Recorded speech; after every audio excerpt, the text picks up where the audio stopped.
Hey guys, welcome back to the channel. My name is Tosh Customs, and today we're here for a very Merry Christmas special.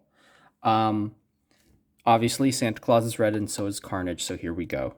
I repainted the Marvel Legends Carnage figure for my little cousin. He asked me like back in April of this year if he could get a custom Carnage figure, and I was like, I'm super busy with other stuff right now, but I can do it for you for Christmas, and so here we are.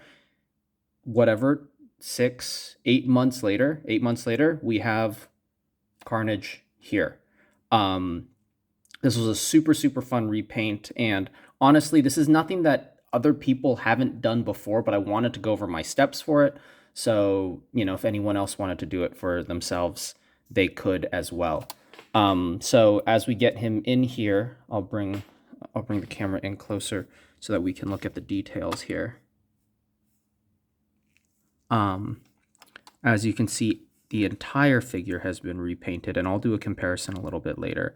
But this sculpt is absolutely insane. I mean, honestly, Hasbro, you can see all the texture detail. Hasbro outdid themselves in terms of sculpt. They really did an incredible job. And unfortunately, the standard figure is just red plastic with like some black dry brushing over the surface, and doesn't do the sculptor's job any favors at all. So let me bring out the original one actually, so that we can actually kind of talk about this. Let's shove this guy off the side. Look at the difference here, man. I mean, let me make him stare at the camera. It's a day and night difference between the two. This guy is just sort of this bright red, kind of whatever plastic, honestly. It's just red plastic with a little bit of black on top, and for what it is, it's serviceable as a $40 toy. Like, yeah, that's Carnage. But I mean, when you compare it to the Hot Toys, when you look at the movie, the body is accurate, but the paint job just isn't anywhere. Like the black surface wash just does not work for what's actually supposed to be happening there. So there we go for that. So what did I do? So first step is I took apart the whole figure. So the cool part about this torso and a lot of these sort of softer body figures is the arms are plugged in. So it's not like the standard Marvel Legends where you'd have to like drill into the shoulders and the sides and pop like a whole joint out that's been like clamped in. They're just soft plugins. So you just got to boil some water, use a heat gun, pop these puppies out. The nice part is because there are back ports on this figure for the tendrils, which we'll talk about later, it's actually very easy to heat up the shoulder joint with a heat gun or a hair dryer, because the overall the amount of plastic before the joint is a lot less. So that's pretty nice. The torso here, it plugs into a peg, or a peg from the lower torso plugs into the upper torso. So that's also very easy to pop off. The heads are all on neck pegs, so you can pop this neck peg out too while you're painting if you want to, but obviously that's very easy to remove. And then the legs also, once again, much softer plastic than they use on some of their more standard figures, so you can just pop the hips out right there. I also separated at the thigh joint, I popped that out, and then popped the feet off. And then for the arms here, you can pop it off right at the shoulder and then pull the hands out as well. A difficult thing is the fact that these are pinless jointed figures. So for aesthetically, it's beautiful. In terms of customizing and sanding the joints, it's a bit tough. Mine isn't perfect. You can see there's a little darker edge right there. That's where it becomes more of like a dark red, because like the high red finish that I have just kind of rubs off there. Thankfully, it's very mild, and I've worked to remedy that. I had to resand a lot of my joints about halfway through the paint process, but it just is what it is. Unfortunately, that's just what's going to happen. But sanded inside the shoulders, sanded the joints both straight, then also bent so that I can get some new red paint in there. Thankfully, the sanded under the torso, but then this ab crunch here, there's enough clearance, so you don't actually need to sand anything, and the paint doesn't rub. As you can see, I can bend him backwards and also scrunch him forwards, and there's no paint rub there. So that's a little blessing. And then at the hips, sanded the entire cavity out. So there's already enough clearance, but I wanted to just play it a little bit safe. So I increased my clearance a little bit all the way around so that I wouldn't get any rubbing on the legs. Obviously sanded the knees, straight and bent, and then ankle joints, shoulder joints, and then wrists. So overall, pretty standard in terms of figure prep. Anything, if you've repainted a figure before, it's nothing beyond what you wouldn't expect so far. So now in terms of paint process, what did I do? There are some people who like using primer sprays. What I've been doing, it's a little bit different. I noticed that primer sprays still have a tendency to like chip off the figure, and maybe I've just personally had bad experiences and I'm just not using the right spray. But what I've been using for my last couple figures recently has been Duplicolor. It's an automotive like finishing spray, and you can get it in different colors. So I did mine in gloss black for this figure. Obviously it makes sense. And because it's made for like interior and exterior automotive parts, like metals and plastics, it bonds really well, and it's super durable. So even when I was dealing with paint rub on some of these joints, the black Duplicolor that I sprayed over the figure didn't rub off. So like my top coats of acrylic paint were coming off, but the actual base coat wasn't. Super durable. Not to say that it's, completely immune to chipping or degradation over time if you really stress the joints out or the paint. Don't chuck your figures against walls. I don't know why you would anyways, but don't do that. But in terms of normal wear and tear, surprisingly durable. So I really like Duplicolor, and that's what I've been using. After that, I used a acrylic, trying to think of the name, Angelus red leather paint, and I sprayed that for a base coat of red over the whole figure. And that is the base red color that you see here. And something that I wanted to mimic from the Hot Toys is actually having lighter tones around the like the nails and the sharp ends of the toes, and then having it fade to a darker red. So I did a very bright red spray for the figure and for the whole body. And then after that, I came through with this glossy black paint wash, and I hit all the different, textured details so that we can get all the deep crevices, and make sure that after my spray, all of those parts are still highlighted. And so I would just brush it over, and then I'd actually dab it down. I was wearing gloves the whole time, so I just dab it down with the finger and just kind of thin it out so that you could still get the elements of the red and all the other details shining through. So did that all over the body. Honestly, it was a pretty easy job.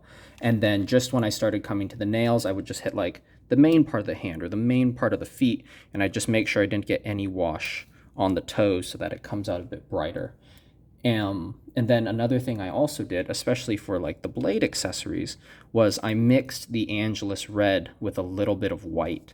And so I got a pink tone to it. So even though I did a black wash on the center here, I wanted to make sure that the edges of the blade were particularly bright. And so using that paint effect to really lighten the edges and give the idea that they're much sharper than they actually are. Because the paint, the sculpt work, you can actually see it's relatively soft. It's a relatively soft edge. It's nothing too sharp. But with the paint there, it just makes it look a little bit more aggressive. And for a Carnage figure, that's exactly what we want. We want those aggressive spines and edges all over our boy. So that's how I basically just copied Hot Toys in their paint application, and that worked out really well. After the black wash, then it was just a matter of coming through with a really thin paintbrush and hitting all of the little veins here. And I'm trying to get my camera to focus. There we go. All the little vein work. So just kind of selectively pick and choose. There's so much little details, so you just get to kind of pick and choose which ones you want to highlight on the arms and on the chest, and a bit on the little bits on the legs here and there. So just pick some of those minor details out. I also freehanded a couple just so that the sculpt work on the little sort of like tendril bits that are coming off of his body flow a little better. So just added some little black wispies coming up over those so that even though there's a little bit of a harsh line where like these parts are glued into the arm, it flows a bit better. And the reason why I was thinking about sculpting it and completely smoothing it, the problem with that is there's so much texture sculpted on this guy. I was afraid to lose that bit of detail because the sculpt is so random and I really don't know how to like mimic that texture very well, so I just decided to opt away from it. So having some of those little black vein details just helps mask some of the lines, some of those seam lines, I guess you could say. So, and then at the very end, I got a Rust-Oleum gloss clear coat. I sprayed the whole thing down, and then finally, after I sprayed the guy down, I assembled him again. So assembly is the very last step here. All the little peg ports, I taped those off so that they were all protected, because the fittings for Marvel Legends are very, obviously for any figure, they should be very, very accurate. So it's a 1-to-1 measurement down to like the millimeters or maybe micrometers. So all your fittings are very exact. You get a layer of paint in there, your hands aren't going to pop off right, your neck's not going to want to fit on properly, your shoulders aren't going to slide in very well. So I taped off all the pegs and then started painting from there. I want to go into some details now. I want to take a look at the heads particularly because I think that's one of the standouts from some of the movie designs is how they adapted the heads. So I'm going to grab the ones from the original figure as well as my repaint. Let's put them side by side here. So once again, you guys are now familiar with the paint process. Let me try to get my camera to focus. There we go. So once again, it's all sprayed with that Duplicolor gloss black and then hit with a couple tones of Angelus leather red and then washed over with some black in some areas. And doing that black wash and dapping it off really helps get that wispy fade on these heads, and it works really well. If you look at the movie or you look at the Hot Toys figure, it does a very similar thing where it kind of fades out into the red. It's not as harsh. The comics have like very harsh lines in terms of where the black and the red separate, but the movie they really lean into that liquidy look. So trying to mimic that as best as possible there. For the eyes, I actually painted a chrome silver underneath, and then it got washed over with some red along the edges because the edges are actually indented. So thankfully the sculpt is actually deep enough that painting the eyes isn't really a problem. You don't have to worry about like the edges bleeding over because they're sculpted deep enough that your paint won't bleed out. And then after the chrome silver and the red, there's a metallic white, like a trans clear pearl white shade, and then also a standard wash of white paint over those eyes, just to really help get those layers and that depth. And I wanted like a slightly darker undertone under it, so you get that milkiness to it, and that worked out very, very nicely. Then for the teeth here, I had a mustard brown. So I have red underneath all the teeth, and then it was just a matter of getting some mustard brown over the teeth and just sort of covering those surfaces. And then after that, I mixed it with a little bit of white, and that helps bring some of the highlight and the bone color out forward. And that really brings a lot of layering to this guy. And unfortunately, the camera with the gloss, it's not picking it up, but there's actually, because this is a black wash that's been kind of dappled over the red, there's some red shining through it too, so you get some nice layering in the black tone also. It feels like you get the movement of the highlights and the lowlights, which works out really well. So very, very, very happy with this. And then in terms of the white veining, I just have a really thin brush, and I took a transparent red or a translucent red, and I just, very thin brush and just kind of freehanded it over. You just kind of, circle and doodle your paint around. And it just kind of turn out, and if anything looks too aggressive, you can just put a little bit, you dabble a little white over it and clean it up.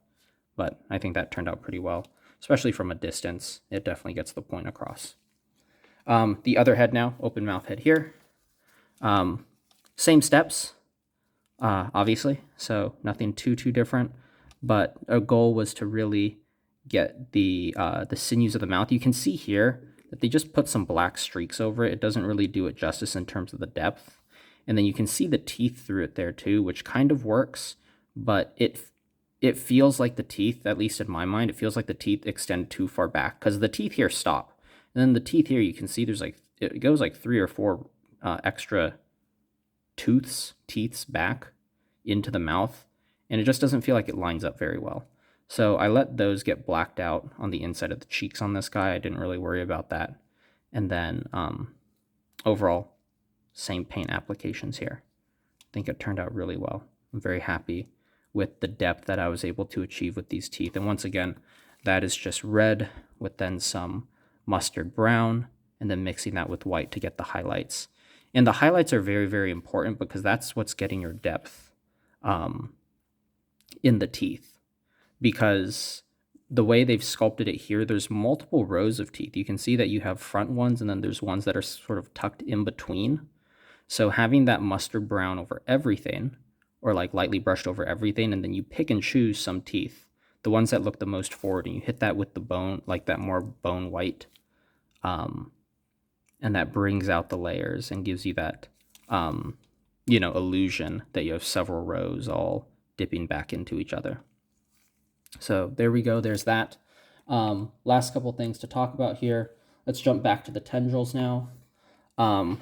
Tendrils got the same paint treatment as everything else. So Duplicolor black spray, and then red, and then some highlights, then some washes. I was really worried about how the wires were going to go. Wires are perfectly fine here. So far in the bends, I haven't noticed any crinkling or breaking of the varnish, so that's good. Honestly, this is my first time ever working with like flexible wire in terms of like finishing sprays and stuff, so we'll see how they hold over time.